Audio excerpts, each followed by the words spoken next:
বোমা, ও বোমা, আরে ও না বাপের বেটি কই গেলা? কি গো প্রবাসী বেডার আম্মা জান, কি লিগা ডাকেন? এই ধরো আমার পোলাই বিদেশ থেকে টাকা পাঠাইছে, ধরো 20টা টাকা রাখো তোমার হাত খরচা। না দিলে তো পরে কইবা আমার জামাই বিদেশ থাকে আমারে টাকা দিল না। হ প্রবাসীর আম্মা জান, তা তো বুঝলাম, কিন্তু তাই লেগে আপনি আমারে মাত্র 20টা টাকাই দিলেন। ও মা গো, তাহলে তোমারে কয় টাকা দিমু?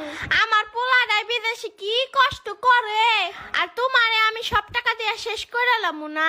আমার পোলার টাকা আমি বিফলে যাইতে দিতাম না। আমি হইলাম যে প্রবাসীর মা, আমার পোলার দুঃখ আমি বুঝবো না তাহলে কেরা বুঝবো? তারপরও আম্মা জান একটু চিন্তা ভাবনা করে দেখেন না, 100টা টাকা দেওয়ান যায়নি? না না, আমি আর টাকা দিতে পারবো না। 20 টাকা নিলে নাও, না নিলে থিয়া যাও, আমার পান খাওয়ার টাকা হয়ে যাবো না। হ্যালো